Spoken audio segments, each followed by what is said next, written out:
All right.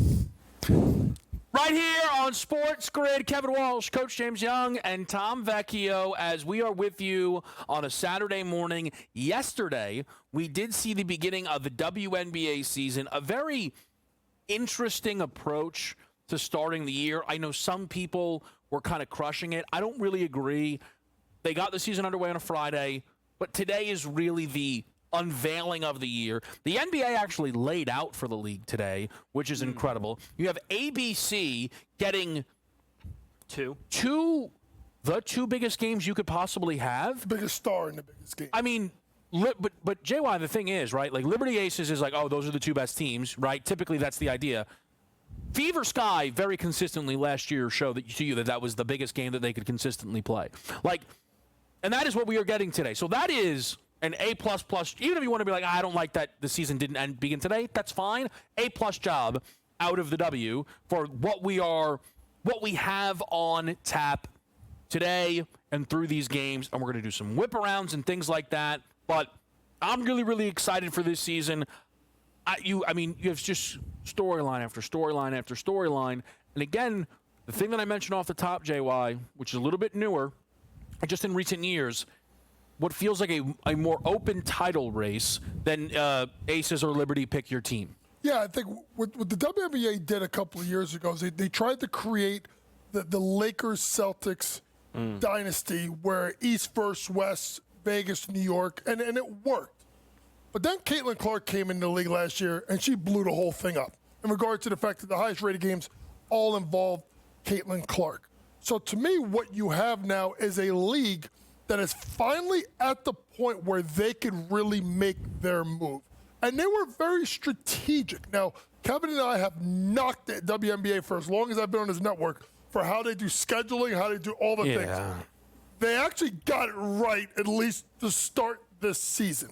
And what's amazing to me, Tom, is you look at the four teams, and it's four teams for four different ways, right? New York finally wins the title after 25 years. Vegas is a team that was the top team, and then they make a big move, obviously getting rid of Kelsey Plum, getting in Jewel Lloyd. The best coach maybe in the history of the league, in Cheryl Reeve, tries to run it back with all five starters of Minnesota. And then there's Indiana, a team that was fantastic the second half of the year, right? Then they go out, they get one of the top three coaches in the world. In case you don't know, it's going to be obviously Cheryl Reeve is to be 1, Becky Hammond 2, Stephanie White 3. Right? The third best, one of the three best coaches in the world in the WNBA to go there. Then you go take Caitlin Clark and Aaliyah Boston, two young players, and you surround them with Natasha Howard and DeWanna Bonner, two seasoned veterans. DeWanna Bonner is one of the toughest players in the league. She's not scared of the moment or no one. And then you go get Sophie Cunningham off the bench. Oh, by the way, you re-signed Kelsey Mitchell. So now you look at a team like Indiana where you have the face of the league with a team, Tom, that could actually be a serious contender for WNBA championship. So we should remind people that we will be live from 3 to 7, primarily for that Indiana-Chicago game. Yep. It starts at 1. We'll be live from 3 to 7 covering all of that. Seeing 4 legitimate contenders is great. That's what the league needs. We can't have where it's this foregone conclusion that we do have 4 good teams, but it's really 2, 1 on each side, and that's what ultimately the championship matchup would be. That's what we don't want, just from a viewership perspective. We got the start last night. We're going to get a look at the MVP conversation. Yeah. If we can get into it a little bit later. Obviously, Caitlin Clark is the favorite as of now. It is close, but looking to someone like Kelsey Plum to continuously put up big performances. I'm not going to say that she's going to win the MVP, but we were talking about pre-show, there's really no one else on that roster. Yeah, certainly. And until Cameron Brink comes back, it's what is their offense going to look like? If she can score 30 a game, that's at least a conversation to be had when her odds are, plus 5,500 or plus 5,000? They dropped, I think, off of the opening game because of how prolific it was. But if the volume's going to be there, granted, the Sparks aren't going to be a good team overall. Yeah. But there's a conversation to be had about, hey, she can score 30 a game. We can at least talk about it. It is it's a gutsy move, I think, to challenge any one of the top 3, which is Clark, Napheesa Collier, and Aja Wilson.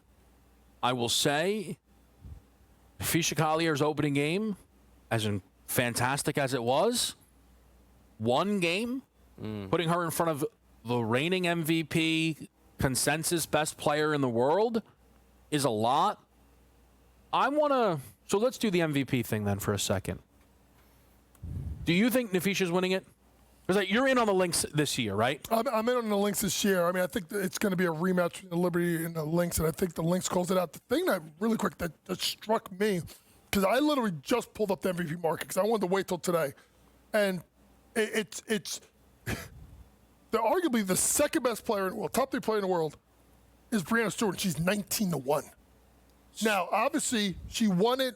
Was it last year? No, 2 years ago. And you could argue that could have went to Asia, but like to me, that's a wild number for someone that I think is one of the top 2 or 3 players in the world. So, okay, there are certain aspects of this season that, like, I know that you and I are on opposite sides on, not like violent disagreements, obviously, but like,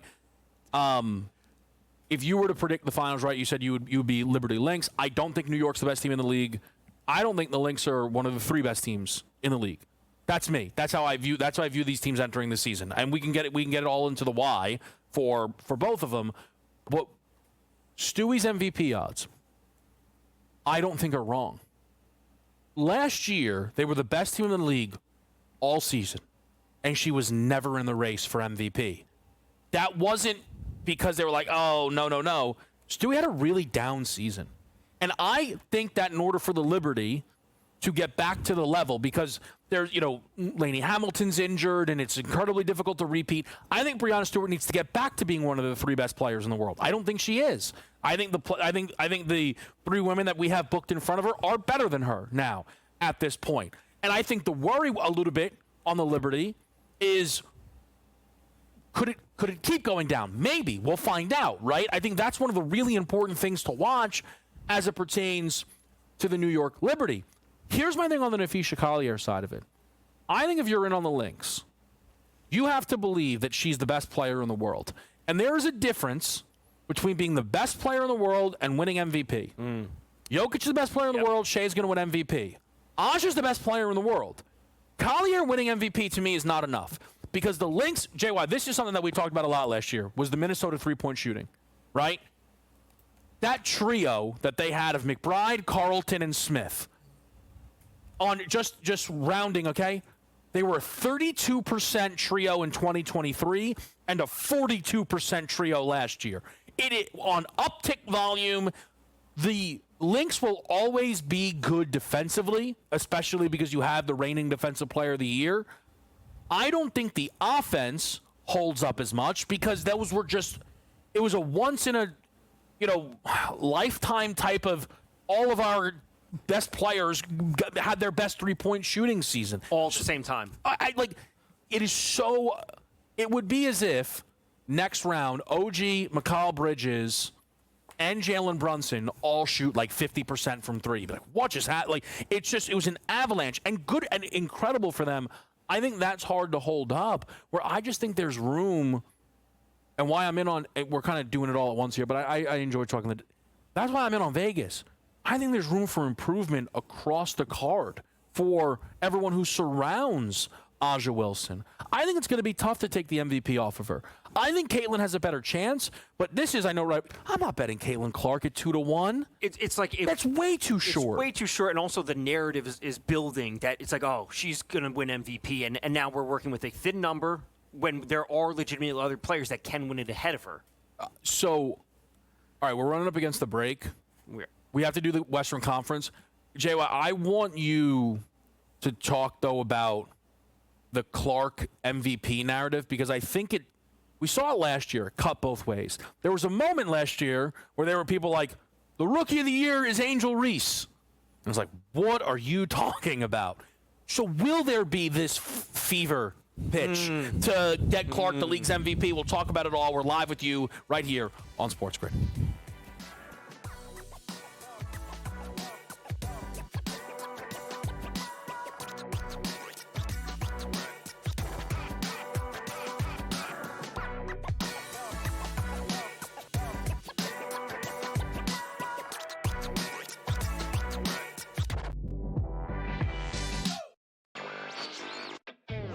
Still underdogs at home, on the road, and all of these games. It's time for people to start understanding it's a legitimate team that has a chance not only to win the series against Cleveland, but also maybe even go all the way to the NBA Finals. I think a lot of the focus has been on why the Cavs have not played particularly well.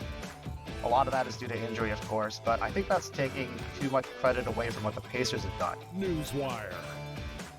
Only on Sports Grid. Malaysia Pawali, who you guys know I am a huge fan, has decided to switch allegiances and stay in league. And now she's going to go play for Kim Mulkey. Her, Flau'jae Johnson in the backcourt. It's going to be interesting to watch. You wonder sometimes with roster construction, maybe too much is not too good. Betting above the rim. Only on Sports Grid. Jason Tatum underwent surgery to repair a torn right Achilles tendon. That is obviously a season-ending injury, and you know that's long rehab. You're talking That's a year. That's a year. I don't wish that on anybody. I don't. I hate that Achilles, knees and ankles. I don't like talking about them. I've said it a million times. But screw the Celtics. Pharrell Coast to Coast. Only on Sports Grid. Two guys that can do it all. Too much electricity this morning. This is a good time. We're having a lot of fun. I had to do a triple take. Ka-ching! Why? Because of parity. I didn't mean to offend. Yeah, it's not going to happen. Load management is a dirty word. Let him rip. You know what? Circumstances provide the results. What? How do you do this one? Oh, Donnie, you got such a good show there. A network that is booming. The Early Line. Only on Sports Grid.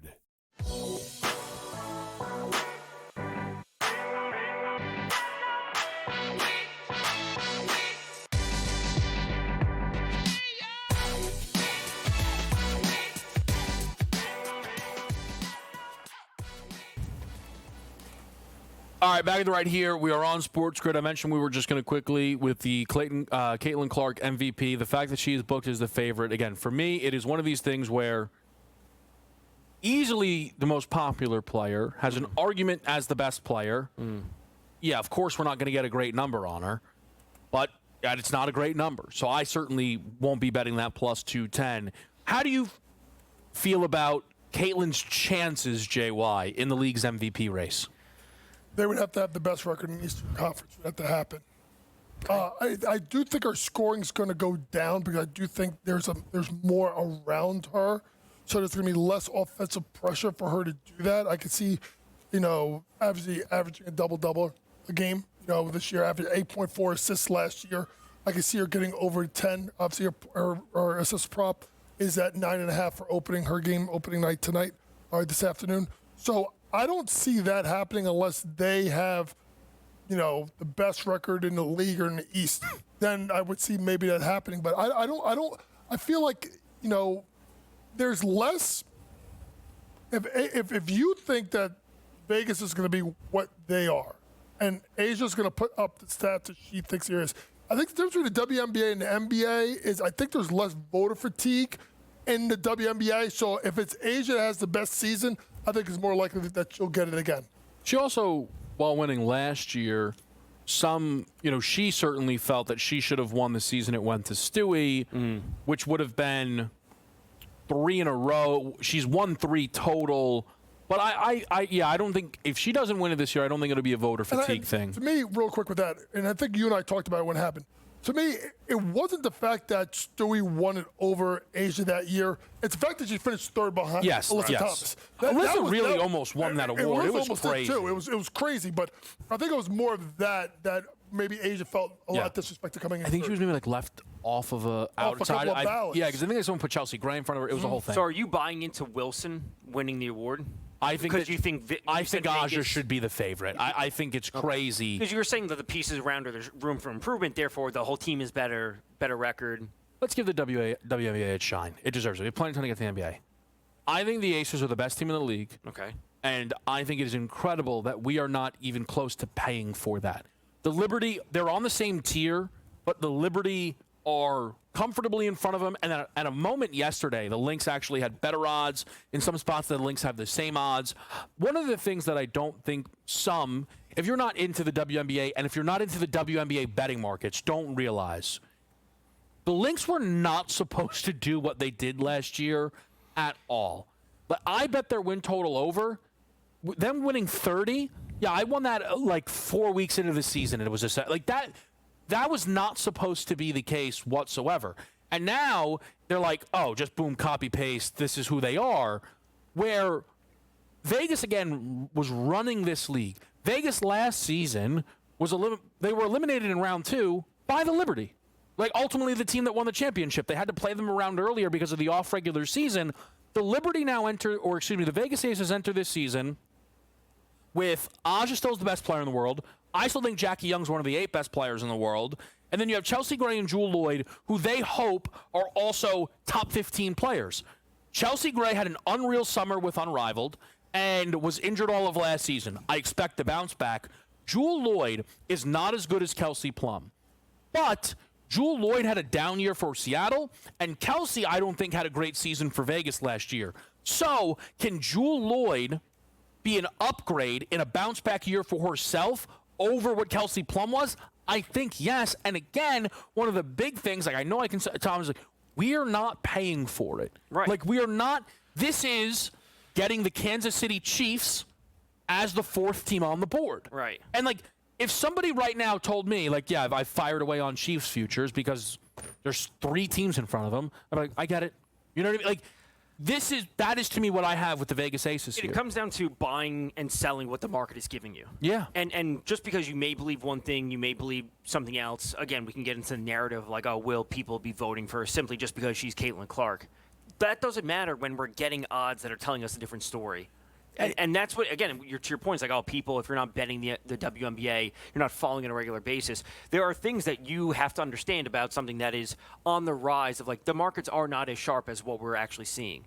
And just to, yes, you're correct about that, right? Again, also, the books, there's no way. I've not spoken to anyone. If I send out the question, they'll probably laugh at me and give me the option. There's no way Caitlin Clark isn't their biggest liability. Oh, 100%. In the MVP market, so that's going to impact it. But just here's the other thing from a popularity and narrative. While Caitlin Clark is easily the most popular player, Aja is second. Right. Aja's the one with the shoe line. By the way, great kicks.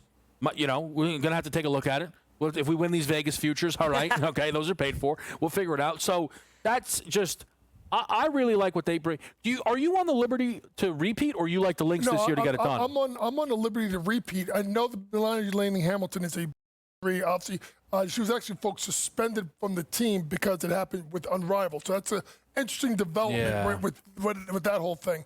But to me, when you look at the Liberty, bringing back their core, obviously Vandersloot left, but she was coming off the bench, coming to playoffs because Liana Fabic went into the starting lineup, and she did a great job. But getting Maureen Johannes to come in is a huge move, who was a big part of their bench. Naira Sabley was huge in Game 5 in the win versus Minnesota. And then getting Natasha Cloud, who used to be a thorn in the Liberty side as a rough, rugged defender, kind of takes over that Benaja Laney Hamilton role, gives the Liberty a reason why you think so. The reason why you could be down in Liberty is I talked about the best 3 coaches in the world.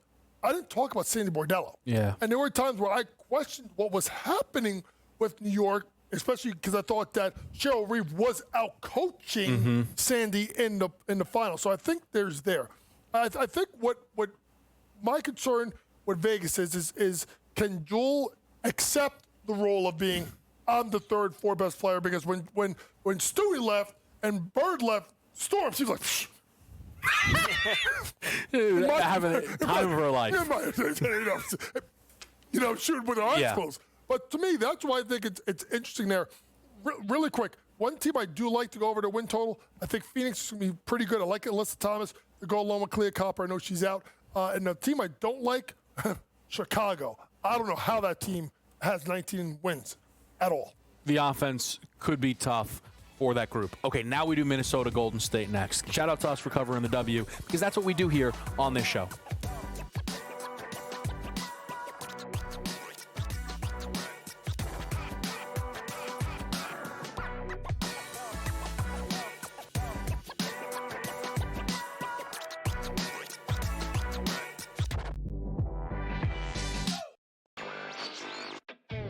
Still underdogs home, on the road, and all of these games, it's time for people to start understanding it's a legitimate team that has a chance not only to win the series against Cleveland, but also maybe even go all the way to the NBA Finals. I think a lot of the focus has been on why the Cavs have not played particularly well. A lot of that is due to injury, of course, but I think that's taking too much credit away from what the Pacers have done. Newswire. Only on Sports Grid. Malaysia Fawali, who you guys know I am a huge fan, has decided to switch allegiances and stay in league. And now she's going to go play for Kim Mulkey. Her, Flau'jae Johnson in the backcourt.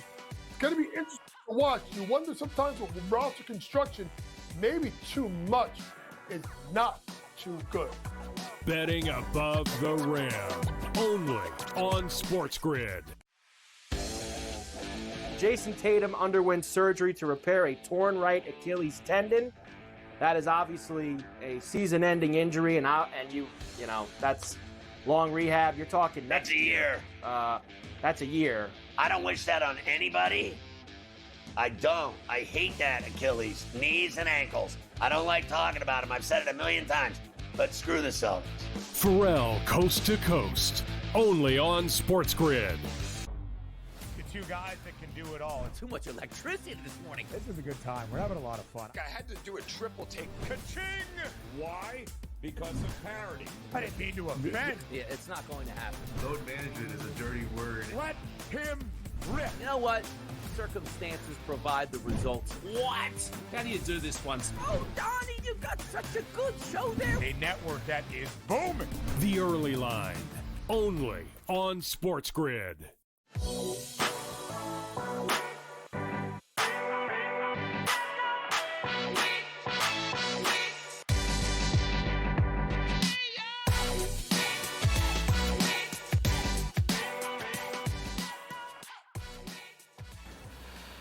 Back at the right here on Sports Grid, Golden State, Minnesota. Can't say I'm surprised. Because when Steph Curry went down, there was not a doubt in my mind that this series was over. Good for Golden State holding on to game one. They could not do anything beyond that. There was a level of competitiveness at times within the games. They didn't quit by any means. I'm not saying that. But they had absolutely no chance once Steph went down. I will say, and this is my bigger takeaway from this series, as someone who picked Minnesota confidently entering the series, I think Golden State could have won if Steph stayed healthy. That wasn't my pick. It wasn't my prediction. And it's not even just because of what they did in the 15 minutes of Steph Curry basketball. I thought it took Minnesota way too long in this series to get into a real rhythm that I thought they should have been in, JY, from the word go. What was your big takeaway from Minnesota Golden State? That I thought that Anthony Edwards would come in and punch him in the mouth from game one. It took him about, you talk about rhythm, I'm looking at Anthony Edwards. I'm looking at Anthony Edwards, who was awful in game one for, let's be honest, at 1 point at the break. 1 point and a half. Right. Game two, didn't look engaged, but then game three was like, Yeah. 1-1, may have to start show up and start playing. So to me, Anthony Edwards not giving you the level of which I sat here on this network less than 2 weeks ago and said, this guy may be a top 5 player in the world. He kind of comes and goes. But on the good side, I mean, I've been, and Kevin was one of them too at times, we used to get on Julius Randle a lot on this network. And I was probably, me and Kevin were probably at the head of the game of it. Julius Randle has settled into a perfect spot with himself in Minnesota.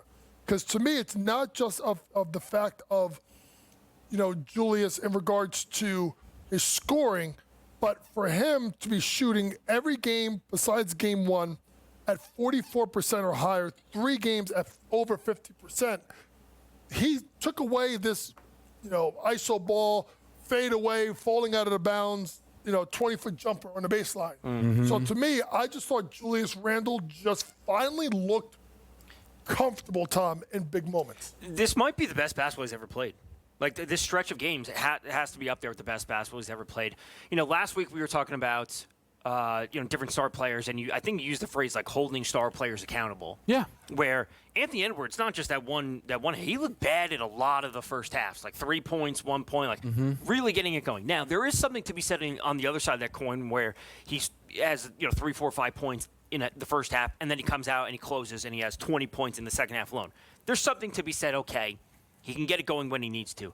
We always talk about what we want to see. I always like to see a far higher level of consistency. If he ends the game with 28 points, I would want to see 10 in the first, 12 in the first, whatever it might be, have that spread out, knowing that he's a consistent threat to score. Because we saw a clear lack of that from him at times. Yeah. To Golden State's point, we were here last week. I remember saying there's no way this series goes past 5 games. Steph wasn't going to be playing. The rotation for Golden State was a mess. Who's starting? What are we going to be getting? Is it Moody scoring? Is it going to be Kuminga? Is it going to be Buddy Hield shooting? Is it going to be Pods? We just didn't know what they were going to get. They were dead in the water.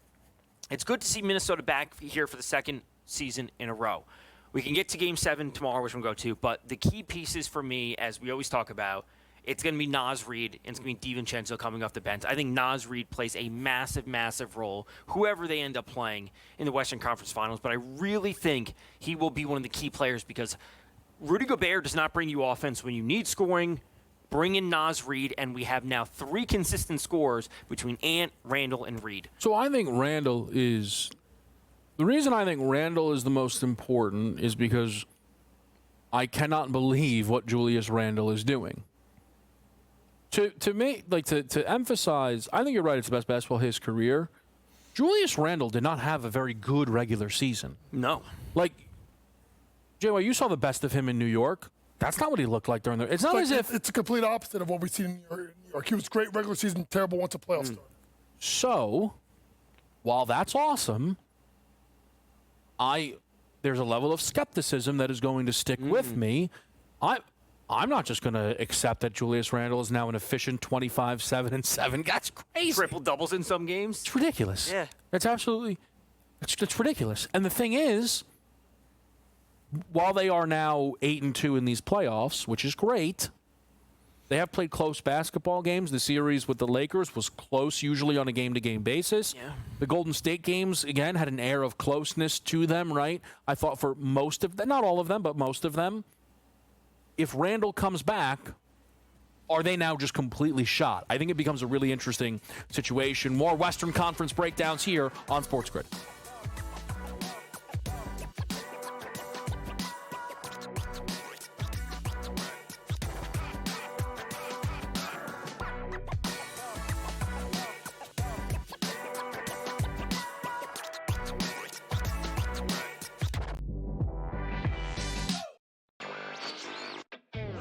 Still underdogs at home, on the road, and all of these games. It's time for people to start understanding it's a legitimate team that has a chance not only to win the series against Cleveland, but also maybe even go all the way to the NBA Finals. I think a lot of the focus has been on why the Cavs have not played particularly well.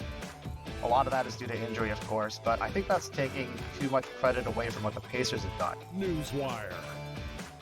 Only on Sports Grid. Malaysia Fawali, who you guys know I am a huge fan, has decided to switch allegiances and stay in league. And now she's going to go play for Kim Mulkey. Her, Flau'jae Johnson in the backcourt. It's going to be interesting to watch. You wonder sometimes with roster construction, maybe too much is not too good. Betting above the rim. Only on Sports Grid. Jason Tatum underwent surgery to repair a torn right Achilles tendon. That is obviously a season-ending injury, and that's long rehab. You're talking That's a year. That's a year. I don't wish that on anybody. I don't. I hate that Achilles, knees and ankles. I don't like talking about them. I've said it a million times. But screw the Celtics. Pharrell Coast to Coast. Only on Sports Grid.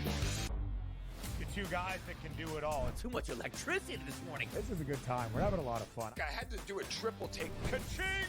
Why? Because of parity. I didn't mean to offend. Yeah, it's not going to happen. Load management is a dirty word. Let him rip. You know what? circumstances provide the results. What? How do you do this once? Oh, Donnie, you got such a good show there. A network that is booming. The Early Line, only on Sports Grid.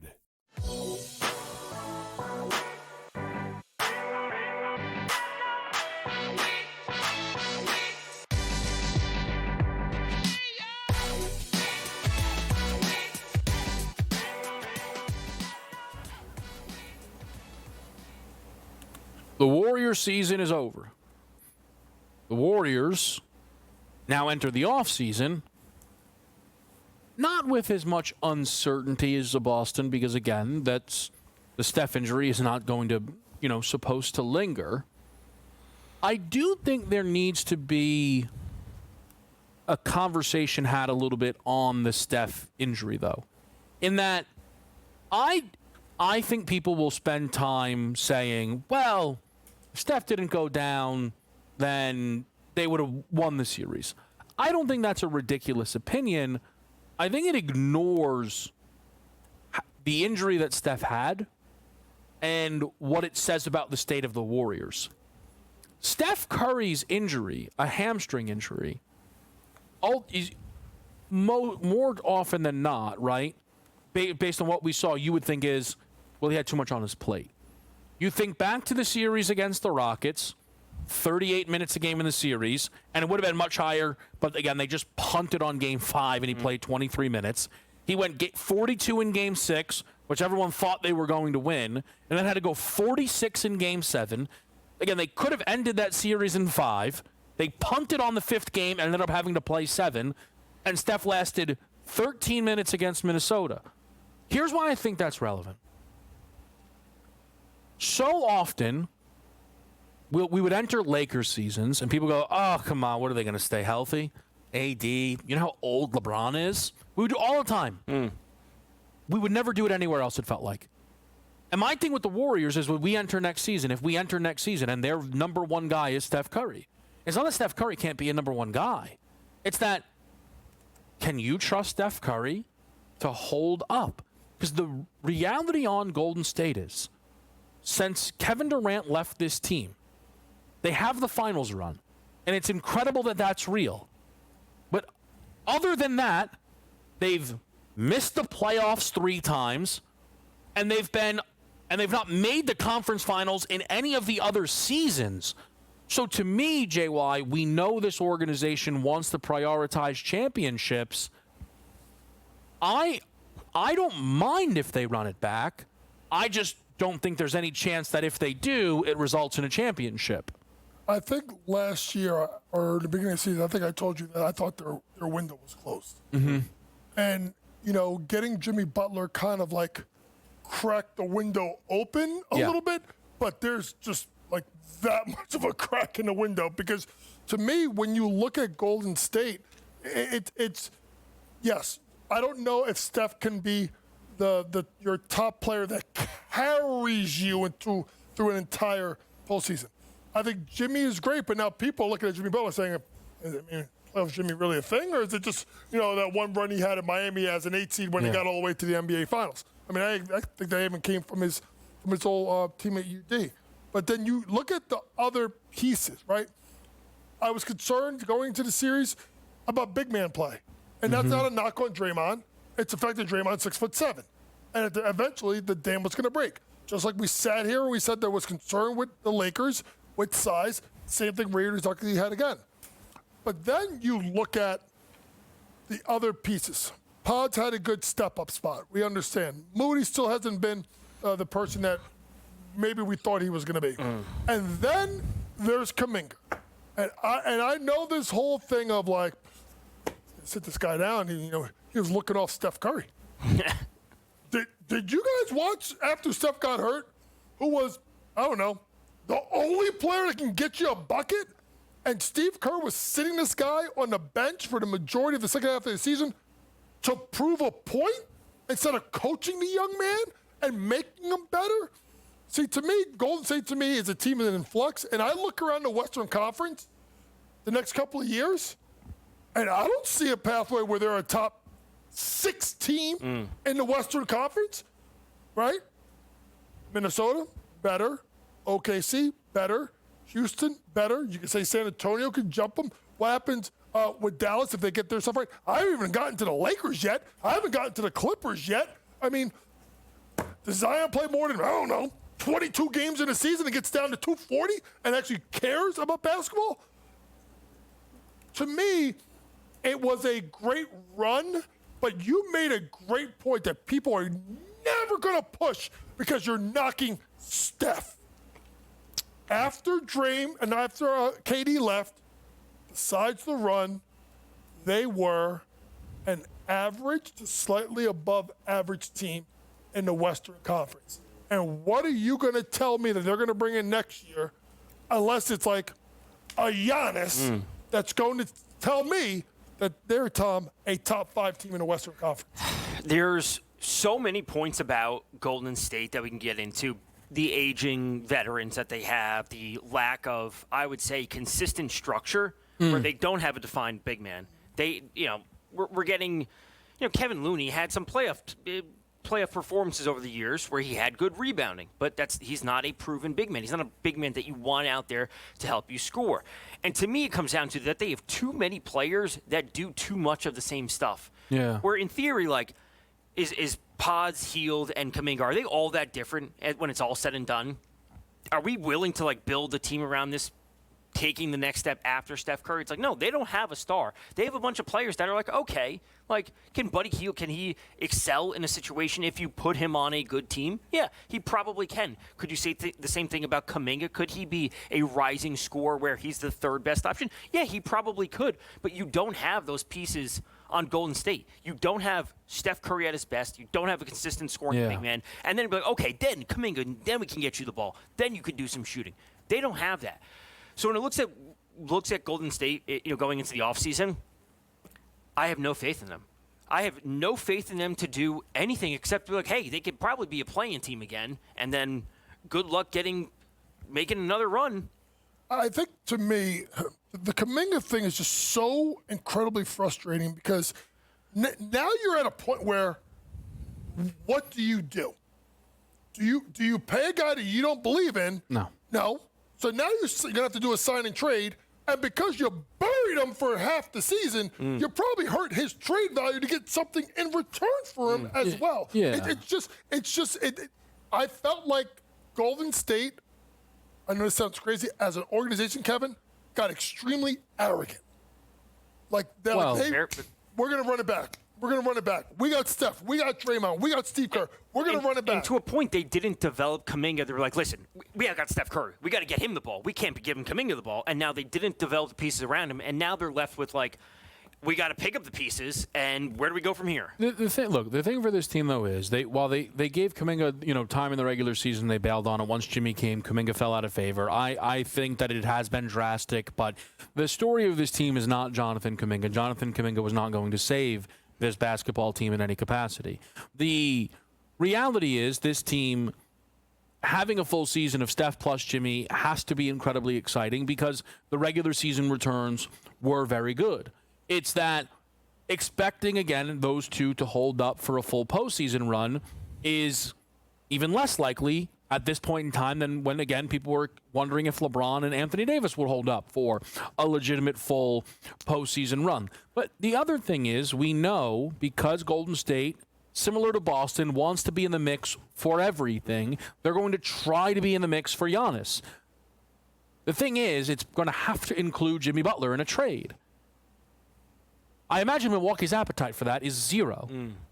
So their only pathway to getting Giannis is Giannis tells Milwaukee, you're sending me to one of 3 teams, and Golden State is on a list with Miami, the Lakers, and Miami. And then they're like, okay, you know what?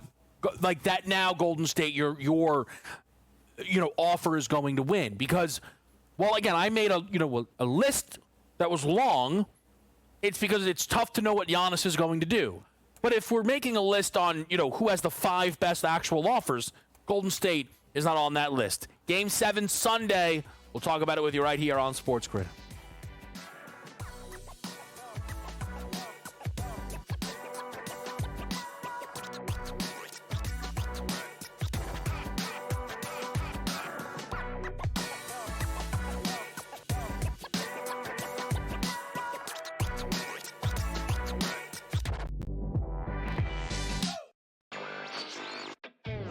still underdogs at home, on the road, and all of these games. It's time for people to start understanding it's a legitimate team that has a chance not only to win the series against Cleveland, but also maybe even go all the way to the NBA Finals. I think a lot of the focus has been on why the Cavs have not played particularly well. A lot of that is due to injury, of course, but I think that's taking too much credit away from what the Pacers have done. Newswire. Only on Sports Grid. Malaysia Fawali, who you guys know I am a huge fan, has decided to switch allegiances and stay in league. And now she's going to go play for Kim Mulkey. Her, Flau'jae Johnson in the backcourt. It's going to be interesting to watch. You wonder sometimes with roster construction, maybe too much is not too good. Betting above the rim. Only on Sports Grid. Jason Tatum underwent surgery to repair a torn right Achilles tendon. That is obviously a season-ending injury, and you know that's long rehab. You're talking That's a year. That's a year. I don't wish that on anybody. I don't. I hate that Achilles, knees and ankles. I don't like talking about them. I've said it a million times. But screw the Celtics. Pharrell Coast to Coast. Only on Sports Grid. The two guys that can do it all. Too much electricity this morning. This is a good time. We're having a lot of fun. I had to do a triple take. Ka-ching! Why? Because of parity. I didn't mean to offend. Yeah, it's not going to happen. Load management is a dirty word. Let him rip. You know what?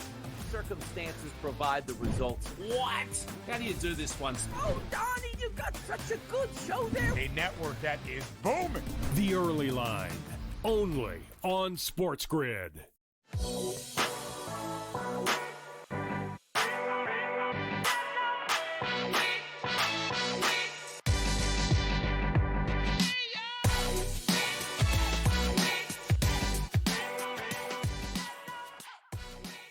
We have a Game 7, Oklahoma City and Denver.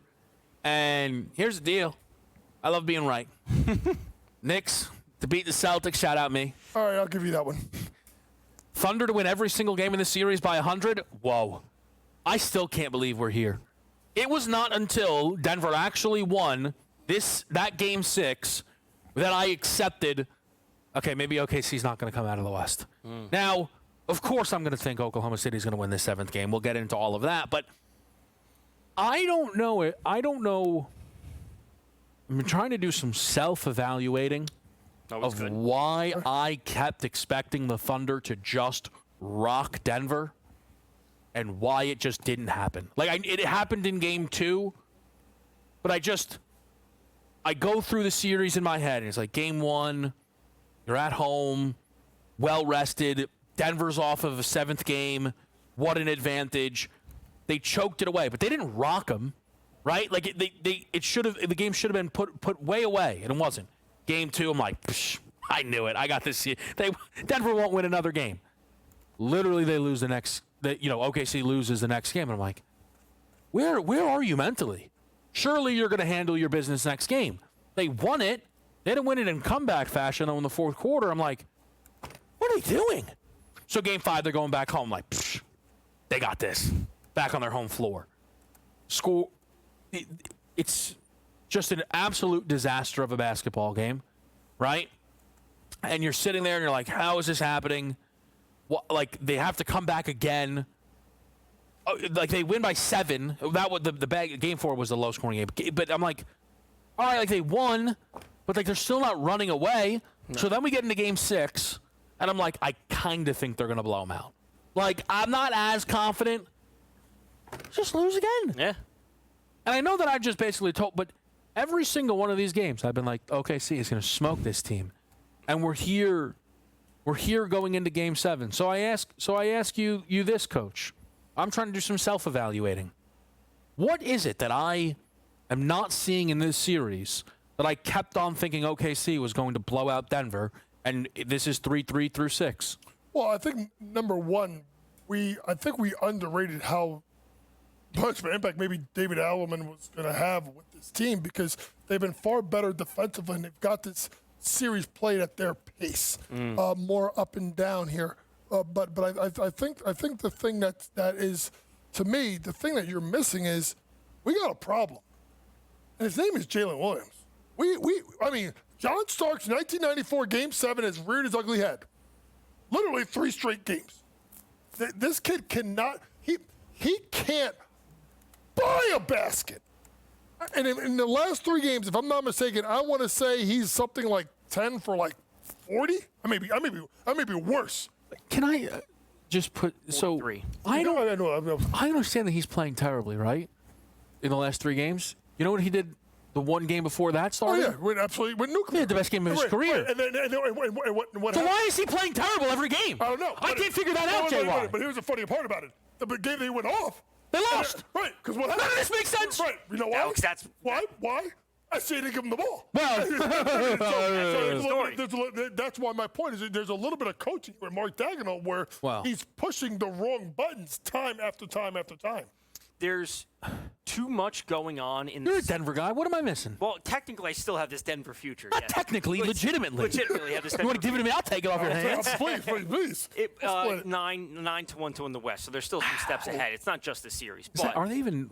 What are I they think right it's- I now? think it's 6 They're to 1. All right. Yeah, so it's not great number. Yeah.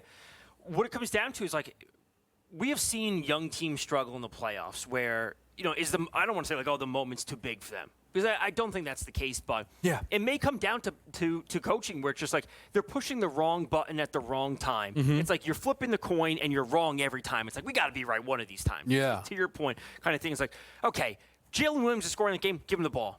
SGA went 1 of 8 in the fourth quarter, 1 of 7 in the fourth quarter. We're talking about the last Saturday. Yeah, the overtime loss Right. We were was. talking about that exact thing. It's like you're yeah. pushing the button and you're doing the wrong button every time. It's like you got to be right one time. And that may, like, water will find its level over a big enough sample size. Yep. Is a 3 or 4 game sample size enough to find its level? As we talked about with Boston shooting, they were going to start shooting better. Is that going to be the case with Oklahoma City? Will they finally, iron things out in Game 7 when it matters the most? I don't know. There's nothing that they've done to prove to me to be like, they will actually figure it out because they haven't. They look good for a half. They look terrible. They have a lead. They blow the lead. They come back. They end up losing the game. Like one game started off 19-8 in the first quarter, and they looked amazing defensively, and then they blew that game. I look at real quick for Game 7 is this. Kind of like we talked a little bit about like with Boston, right? OKC beat up teams so bad during the season that when a game gets tight, I don't think they know what to do because They don't know how to win close games. They have not been put in that situation So, enough. respectfully, though, the last 2 games that they've won were close games that they had to have fourth quarter comebacks. So that felt like the case when they lost Games 1 and Game 3. fair. And then they were like, nope, we figured out the close games thing. So they just got smoked in games. I don't know what's going on. I love basketball. I watch it, and I try and understand. I think we and need to- Jalen Williams is the worst player on the court after he had the best game of his life. Can we get him a Snickers bar? I don't know what's happening. I have not eaten yet today. Great point by JY. But I will soon. I will very soon. I look forward to it. It is so bizarre. And look, there's an element of Denver's group has stepped up in a way consistently that I didn't think would have consistency.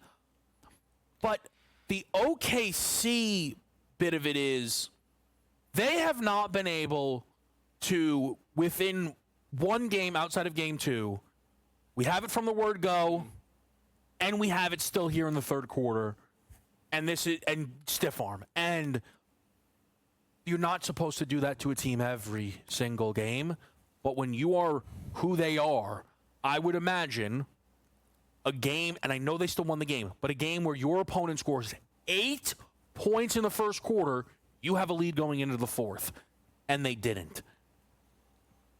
The Aaron Gordon injury, though, here I am again walking in and saying, if the Thunder don't win this game by 15, I'll be stunned. I'll be stunned. And I'll be wrong. And I look forward to it. And I don't know why. Best Bets, 3-Man Weave. It's all next right here on Sports Grid.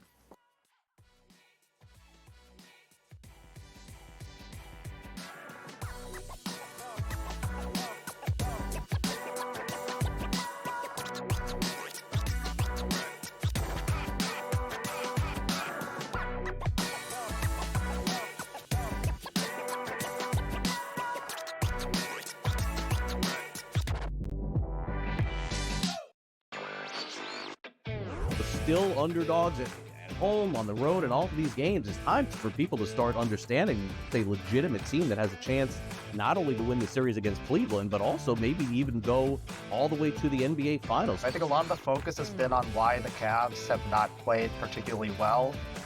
A lot of that is due to injury, of course, but I think that's taking too much credit away from what the Pacers have done. Newswire. Only on Sports Grid.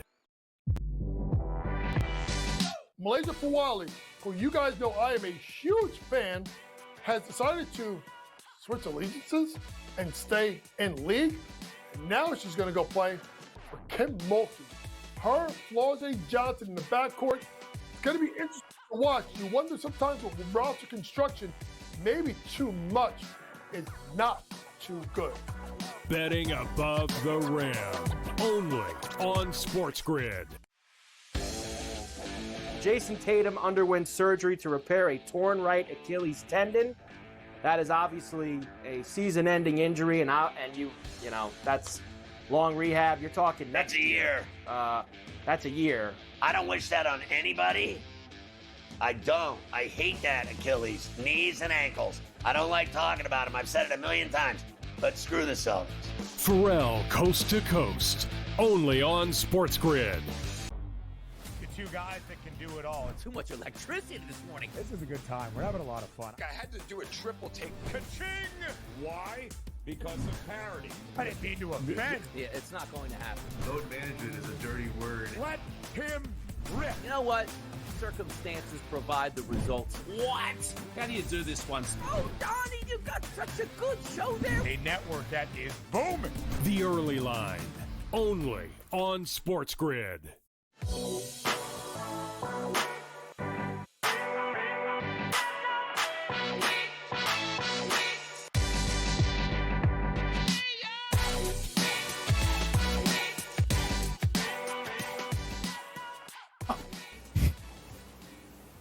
Back to the right here on Sports Grid. It's been a really fun morning on Betting Above the Rim Pro Basketball today. This crew will pick it back up at 3 o'clock right here on Sports Grid in-game live as we cover the beginning of the sophomore season of Caitlin Clark up against Angel Reese and the start, of course, her second year. The W started last night. It really ramps up today with Liberty Aces going then, of course, into Fever Sky. We will be here with you from 3 to 7:30. We will be mixing in Major League Baseball coverage. You know Tom's got you covered. PGA Championship, the Preakness, yes, previewing the NHL playoffs. We'll probably, if I know the host of that show, he's certainly at some point going to try and trade Giannis to the Lakers. Who's hosting that? Me? Oh, yeah, absolutely. We'll get in the mix. It's going to be a fun 4.5 hours. We're getting a little bit of a break, a little bit of pizza, maybe a sandwich here and there. Right. But we're going to be back. So let's start three-man weave, best bets, and then we can give you any other anything else from the Game 7 or anything else that we haven't hit. So let's do a little favorite player prop here, little three-man weave.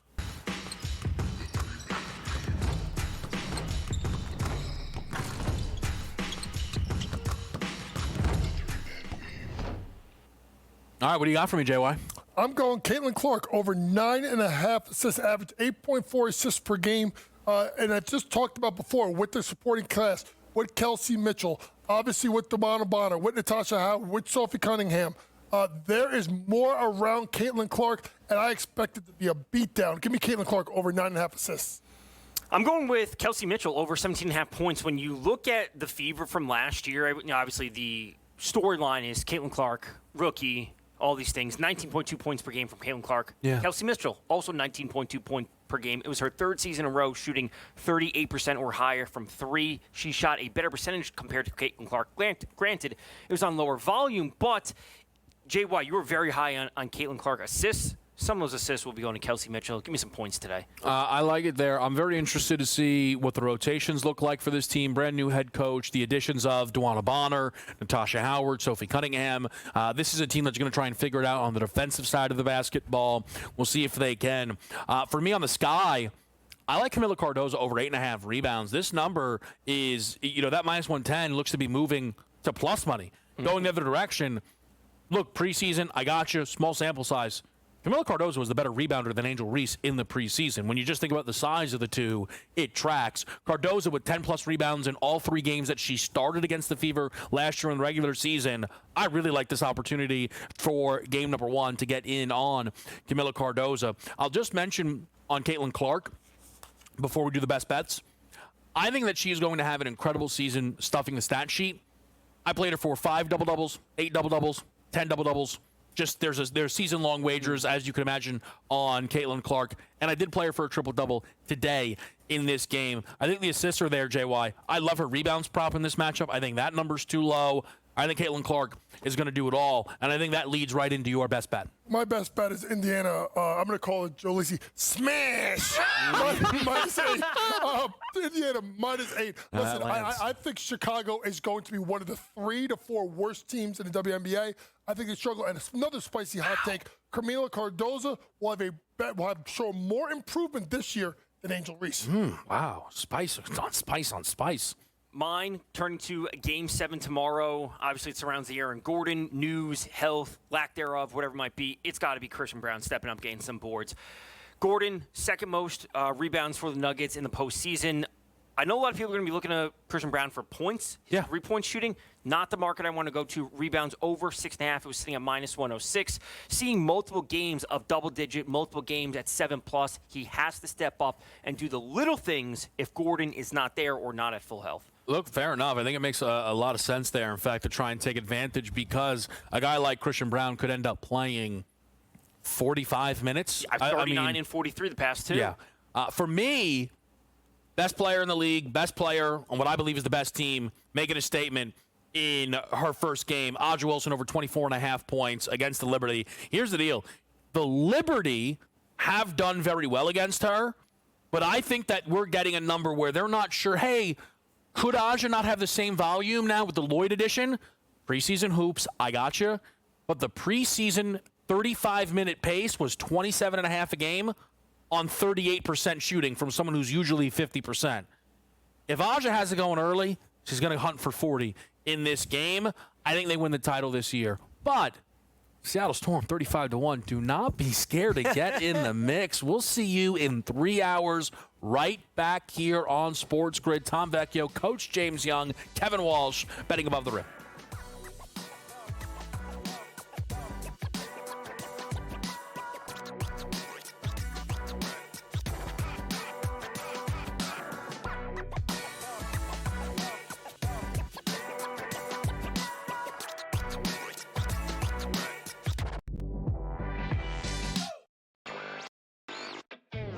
Still underdogs at home, on the road, and all of these games. It's time for people to start understanding it's a legitimate team that has a chance not only to win the series against Cleveland, but also maybe even go all the way to the NBA Finals. I think a lot of the focus has been on why the Cavs have not played particularly well.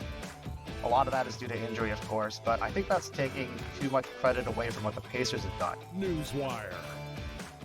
Only on Sports Grid. Malaysia Fawali, who you guys know I am a huge fan, has decided to switch allegiances and stay in league. And now she's going to go play for Kim Mulkey. Her, Flau'jae Johnson in the backcourt. It's going to be interesting to watch. You wonder sometimes with roster construction, maybe too much is not too good. Betting above the rim. Only on Sports Grid. Jason Tatum underwent surgery to repair a torn right Achilles tendon. That is obviously a season-ending injury, and you know that's long rehab. You're talking That's a year. That's a year. I don't wish that on anybody. I don't. I hate that Achilles, knees and ankles. I don't like talking about them. I've said it a million times. But screw the Celtics. Pharrell Coast to Coast. Only on Sports Grid. The two guys that can do it all. Too much electricity this morning. This is a good time. We're having a lot of fun. I had to do a triple take. Ka-ching! Why? Because of parity. I didn't mean to offend. Yeah, it's not going to happen. Load management is a dirty word. Let him rip. You know what? Circumstances provide the results. What? How do you do this once? Oh, Donnie, you've got such a good show there. A network that is booming. The Early Line. Only on Sports Grid.